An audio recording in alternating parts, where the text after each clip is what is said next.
Hello everyone, welcome to my channel వాసిస్ multiverse. ఈరోజు మనం చాలా తేలికగా రుచిగా మసాలా సువాసనతో రొయ్యలు ఈగరు చేసేస్తున్నామండి. చాలా బాగుంటుంది. అస్సలు టమాటా యూజ్ చేయకుండా ఈగరు అయితే ఎంతో అద్భుతంగా ఉంటుంది.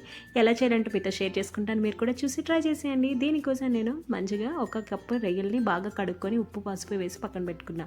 ఆ తర్వాత ఈ కడాయిలో 3 నుంచి 4 టేబుల్ స్పూన్ ఆయిల్ వేసుకొని అది మరిగిన తర్వాత నేను ఒక మీడియం సైజులో ఉన్న ఉల్లిపాయలను ఒక 2 కట్ చేసుకున్నా. అలాగే 2 పచ్చిమిర్చిని వేసి ఉప్పు వేసి బాగా మగ్గించుకున్నాను.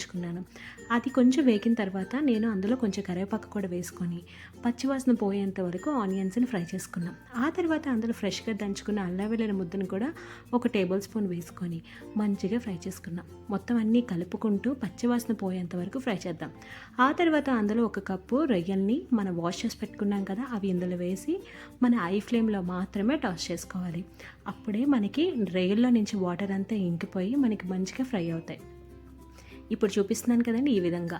ఆ తర్వాత ఇందులో 1.5 tablespoon dry chilli paste, ఎండుమిర్చిని మనం వేడి నీటిలో ఒక 2 నిమిషాలు నానేస్తే అది మెత్తగా ఉండి ఆ తర్వాత గ్రైండ్ చేసుకుని ఆ పేస్ట్ని ఇందులో వేస్తాం. ఇందులో ఎలాంటి పొడి కారం వేయం.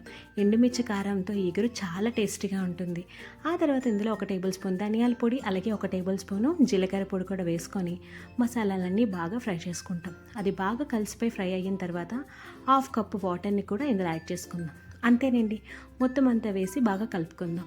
ఇఫ్ ఇన్ కేస్ మీకు ఉప్పు చాలకపోతే ఈ స్టేజ్లో యాడ్ చేసుకోండి. అది మంచిగా దగ్గరగా మనకి బాయిల్ అయినంత వరకు మనం కర్రీని కుక్ చేసుకుందాం. ఆ తర్వాత లాస్ట్లో దించే ముందు కొంచెం కొత్తిమీర చల్లుకుంటే చాలా ఎమ్మిగా ఉండే ప్రాన్స్ ఎగురు రెడీ అయిపోతుంది. మీకు నచ్చిందా? మీరు ఒకసారి ట్రై చేసి మీకు ఎలా వచ్చింది కామెంట్ సెక్షన్లో కామెంట్ చేయండి. అలాగే నా ఛానల్ నచ్చినట్టయితే like and share and subscribe చేయండి.